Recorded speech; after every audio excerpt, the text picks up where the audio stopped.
Hello and welcome to another edition of Ask Cheeky. I'm Isaiah Hankel with Cheeky Scientist, and today we got a great question from Matthew Randall. I'm currently an academic postdoc because that was my comfort zone coming out of my PhD. Sounds familiar. In pulmonary medicine, but now I'm looking to make a move into industry after 1.5 years. 1.5. What are the key differences between an academic CV and an industry-targeted CV or industry resume? And a similar question for cover letters. Okay, great question, Matthew. And this is a question we get a lot. You definitely don't want to use your academic CV when applying to industry positions. Now, anytime you're communicating, whether it's in written form, like with a resume, or through oral communication, you always want to consider two things: your purpose, that's number one, and then your audience. Okay, that's number two.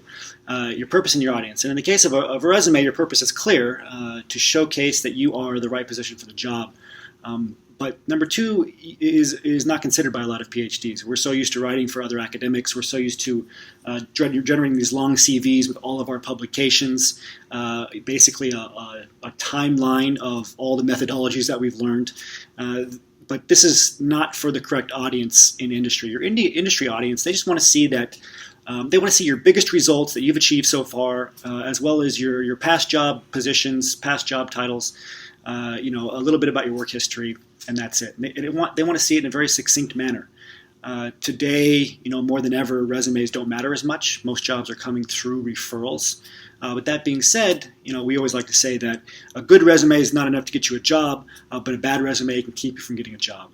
So if you're submitting a 7-page CV for an industry position, you're going to be seen as not credible to industry. They're going to take one look at it and realize that you don't understand how things work in industry. You don't understand your audience.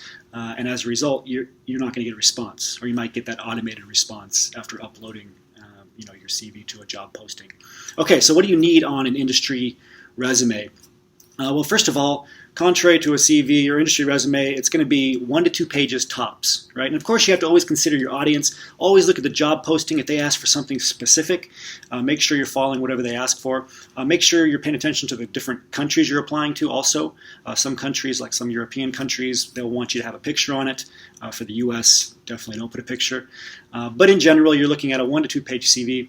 And at the top, in the top 1/3, industry resume. In the top 1/3 of your resume is what's called a visual center. This is where the most important information goes. Okay, so your visual center, that top 1/3.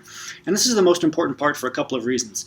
Number one, if you're uploading your resume to a job site, it's probably not being read by a human. Instead, it's going through applicant tracking software. And what this software does is it looks for certain keywords and tries to match those keywords to the job posting. And it weights keywords at the top of the resume more heavily than keywords at the bottom of the resume. Okay, so that top 1/3 of your resume, it's the most important part. It's also the part that human beings, right, so if it gets into the hands of a recruiter or hiring manager, it's the part that they will read the most. And there's a lot of eye tracking studies on resumes that have been done. On average, recruiters, hiring managers spend 5 to 7 seconds, right? Short amount of time. 1, 2, 3, 4, 5. That's all that they're spending on your resume. And most of that, again, as seen in those eye tracking studies, is looking at the top of the resume and then maybe looking at the job titles below that. Okay, so the top of the resume is the most important, and this is where you want to put your professional summary. Just 3 bullet points. 3 bullet points that highlights the biggest results that you've achieved. Okay, you're going to be using a lot of bullet points on your industry resume, and each bullet point needs a result, which means you're going to have, it'll be on 1 or 2 lines, basically just a sentence. It can be a slightly longer sentence, but about halfway through that sentence, it needs to say resulting in, or as demonstrated by, or as evidenced by.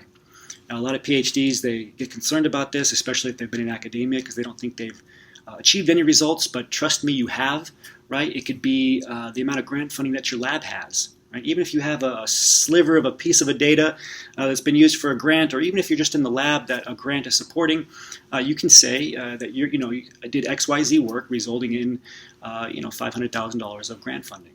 You can also talk about the number of publications you have, right, as demonstrated by 3 publications, well-received presentations, methodologies that you've either developed or optimized. Right, so think hard about this and make sure you're coming up with results. The result itself is not nearly as important as the fact that you're able to communicate through results. the fact that you're able to show your audience, right, somebody in industry in this case, the fact that you understand what they're looking for, which is results, right? Not your job duties, not methodologies, not something stuffed with a bunch of scientific nomenclature, but hard results with numbers. And make sure you use numbers, because those same eye tracking studies show that people's eyes jump to numbers. So you want to use as many numbers as you can. Okay, so in that first part of the resume, 3 bullet points in that visual center called your professional summary. And then below that, you want to have your work history, just your last 2 or 3 positions at the most. Below that, your education, and you just have to show your top level of education. So just give your details of your PhD and where you got it. And then below that, you can put some technical skills, a list of technical skills, which again are good for keyword purposes, especially if you're giving the resume to a recruiter. And then below that, it can be hobbies and affiliations. Just something personal that you did. Maybe you were the captain of a sports team, or you're part of some club, a volunteer service, something that differentiates you and helps you stand out. So this structure is quite a bit different than a CV. Again, this was a really good question. If you look at our website, cheekyscientist.com, with some of the other articles, we dig into resumes more. One thing you'll notice is missing is your publications. You do not need to list your publications on your resume. You'll hear all kinds of people telling you that you need to. Unless it's specifically asked for, you don't need to list them. If they want to see your publications, they'll ask, even for research scientist positions. If you can't handle that, you can say, publications available upon request, the same way that you would say references available upon request. Okay, so this will sum up nicely for you what you need to do in terms of creating an industry resume. Remember that they're skimmed, so the more white space, the better. You want to write it so it can be read from top to bottom, not left to right, because again, they're skimming. Great question, Matthew. Thank you very much, and we'll be back next week with another Ask Cheeky. Until then, remember to start acting like a successful and confident industry professional, and remember your value as a PhD.